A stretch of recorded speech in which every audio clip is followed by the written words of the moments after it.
So ayun guys,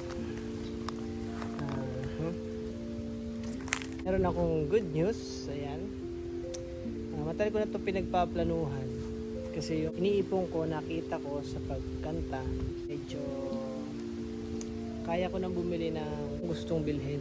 So ngayon,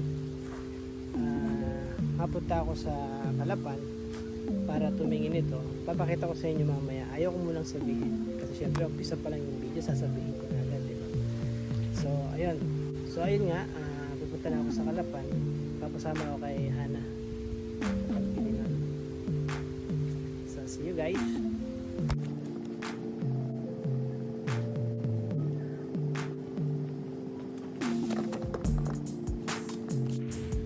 So ayan na nga, on the way na ako pa Calapan para magtingin ng gusto kong bilhin. At habang binibidyoan ko yan, nagsasalita din ako dyan. So mas pinili ko na lang i-voice over kasi masyadong mahangin, pangit yung quality ng audio. So ayan. So ito na nga guys, andito na ako sa Baton Bridge. At nalimutan ko po yung aking isang cellphone na data. So ayan, gagawa tayo ng paraan para magkaroon tayo ng connection sa Facebook, sa Messenger. Kasi sa Facebook Kailangan makita ko kung may order ba kasi ako yung nag-ooperate noon.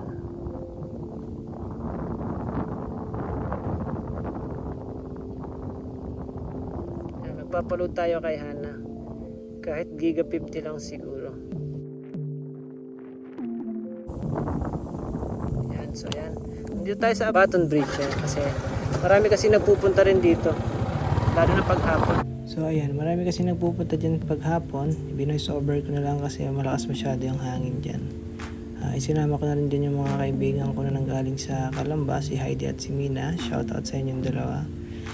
So ayan yung video na yan. Kinuhanan ko yung video na yan nung nagpunta kami ni Heidi at ni Mina. Ayan, yan silang dalawa.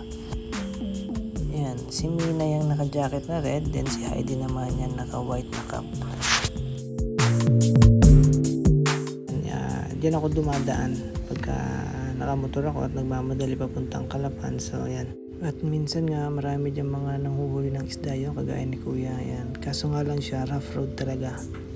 So medyo malikabok pagka sobrang init, pagka naman maulan ay maputik. So ayun lang. Pero mabilis ka makakarating sa Calapan. So ayan nga, medyo kinat ko na yung mga video. Ayan, yung part na yan ay nasa Suki na tayo. Suki, Calapan. Ayan, Lazareto. Malapit sa may kampo. So ayan guys, dito na tayo sa bayan. Pumunta muna tayo dun sa patahian ng sapatos. Ayan, patahian ni Papa dati.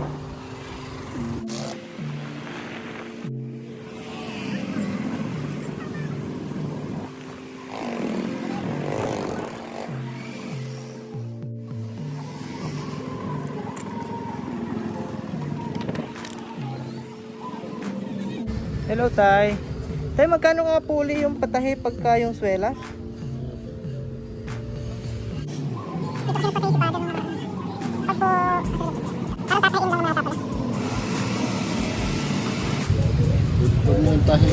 Apo, pwede rin po siguro Tay kung gusto nyo palitan na lang din po. Pwede na rin ang paikutan ng tayo. Pwede pa po? Oo, kasi mga paspas ng tayo. Okay po. Magkano po yung Tay pag ganon? Ha? Magkano po? Dapat yung makapare. Okay po. Yun. Sabi natin na konti para ako. Sige pa, sige pa. Tapos ito Tay, pwede pa ba yan? Matatahi pa kaya? Pwede na yan. Pwede pa na ha? Sige po, ayan. Bali dalawa. Magkano tayo ang deposit po? Babalikan ko na lang. Kailan mo kukunin na rin? Siguro within this week. Ha? Itong linggo pong ito. Oo. Hindi ko lang po masabi ko anong araw. Lagi naman po kayo nandito yan ha. O, deposituan mo na lang. Apo. Kalahati para ako. Bali magkano po ba ang total niyan? Pwede ano na lang, 300 lahat. 300 po lahat. Bayaran ko na po pala Tay. Kailangan mo patagalin ito dito. Dalawa dito. Kayo na tayong bahala magpatibay ano. Huwag ka naman nakakapagpatay. Pa? Lagi ka nakakapagpatay. Apo, nagpapatay po ako sa inyo. Ako po yung long hair na lalaki. Yung ang anak kay long hair.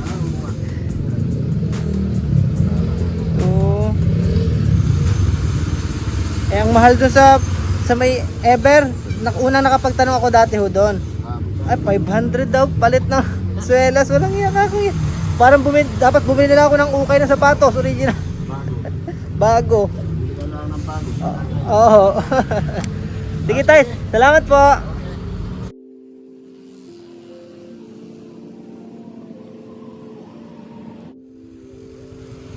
Yan guys. Nakadala na natin kay tata yung ipapatahin natin. Ngayon ay pupuntahan na natin si Jowa. Ayan. Si Jowa. Para magpasama tayo, bibili tayo ng surprise. Mamaya ako ipapakita guys.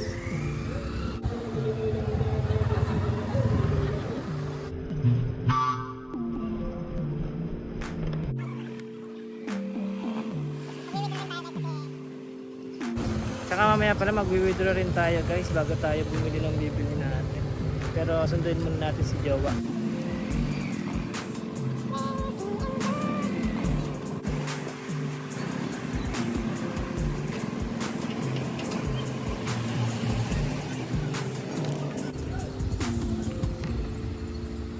So ayun guys, nandito na tayo sa school ni Hana. Hintayin lang natin siya. Ilaw ba na kaya ako?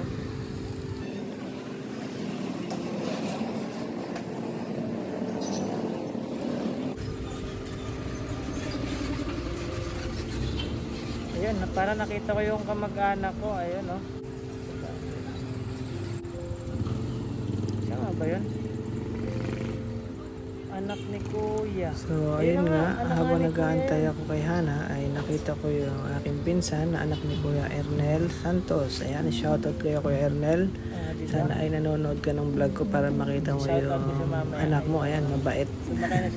Walang kasamang boyfriend.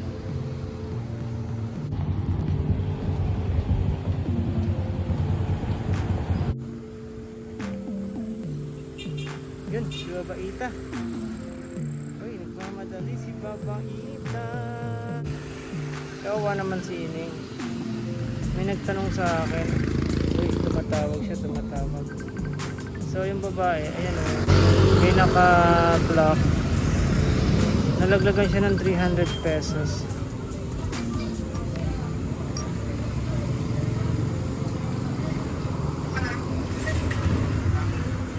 Hello.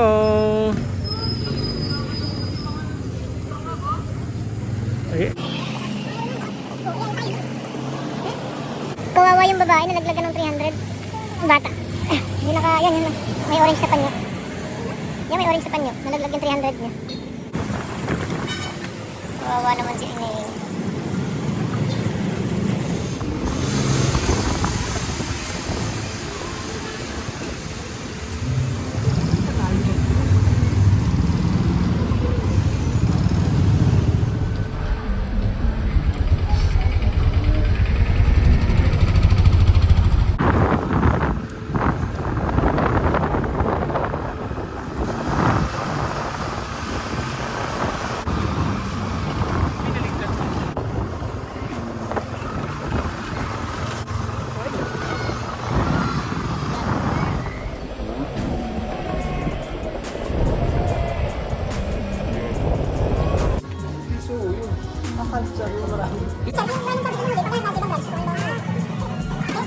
So ayun guys,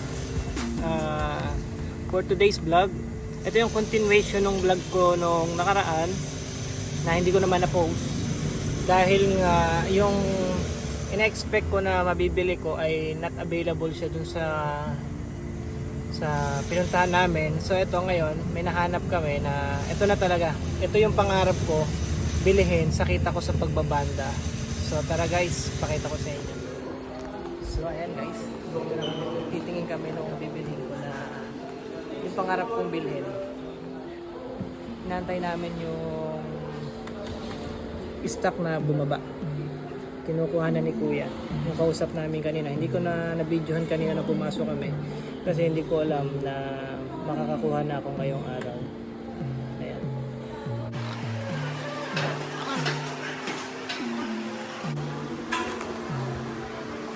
So yun na guys. Ito yung pangarap ko. Nasa pangarap.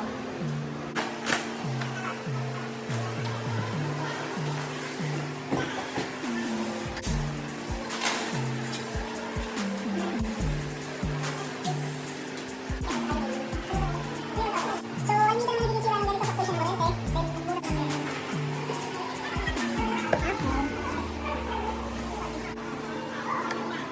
Kanina. So guys, ayun, hindi na ako nakapag-vlog kanina after namin nung lakad sa Imperial Plaza, ayan. Dahil malakas kasi ang ulan, tapos meron pa ako mga pinamalengke kasi kanina na kailangang stocks dito. Share ko lang sa inyo guys kung ano yung naging plano ko nung una. About dun sa kinikita ko sa pagbabanda. Kasi ayoko naman na kung saan lang mapupunta, mauubos lang yung pinagpapagura din naman. Pinagpupuyatan, ayan, kasi gabi kami malimit tumugtog. So ayan, inipon ko siya para makabili ng isang bagay na pwedeng mag-generate ng pera. Kumbaga, ibabalik pa din naman yung pera sa akin. Gagamitin ko lang siya. Yan. Nung naipon ko yung kita ko sa pagbabanda, pinag-isipan ko kung anong bibilihin ko. Kung video okay pa or bibili ako ng instrument. Kasi sa banda, kinita ko sa banda. Parang ang gusto ko ay instrument yung bilhin ko before. So, nag-decide ako na karaoke na lang para may maparentahan ko. So, mag-generate siya ng pera. Tapos itong last na medyo, sabi ko, parang gusto ko nang bumili nga ng video okay. Sabi, bilang parang nangailangan ako ng extra freezer. So, nakapag-decide ako na freezer na lang yung bilhin para mag-generate ng pera. Kumbaga kung ano ilalaman ko, dapat may kita. Porsyento na hihiwalay ako para dun sa kita nung pinabili ko nung rep galing sa pagbabanda. So, ayun. So, nag-decide ako na rep na lang yung bilhin ko. At the same time, magagamit ko siya dito sa negosyo ko. Tapos, kikita pa rin yung pera na naipon ko sa pagbabanda kahit pa konti-konti. So, ayun. Ayun yung naging plano ko, guys. So, sana ay na-inspire kayo sa aking kwento. So, gusto ko lang i-share sa inyo, guys, kung ano yung mga nagiging plano ko dito habang nag-i-stay ako dito sa amin sa probinsya at nag-negosyo nga. Ayun. So, sinishare ko lang sa inyo. Sana ay nag-enjoy kayo. I mean, sana ay na-inspired kayo, natuwa kayo sa aking share sa inyo. Sana ay sa mga makakapanood, sana ay may natutunan din kayo. Ayun lang. Kasi ngayon gabi na natong ako. Nag-ano lang ako ng video. Ayun, maraming salamat po sa inyo sa panonood nyo and see you next time.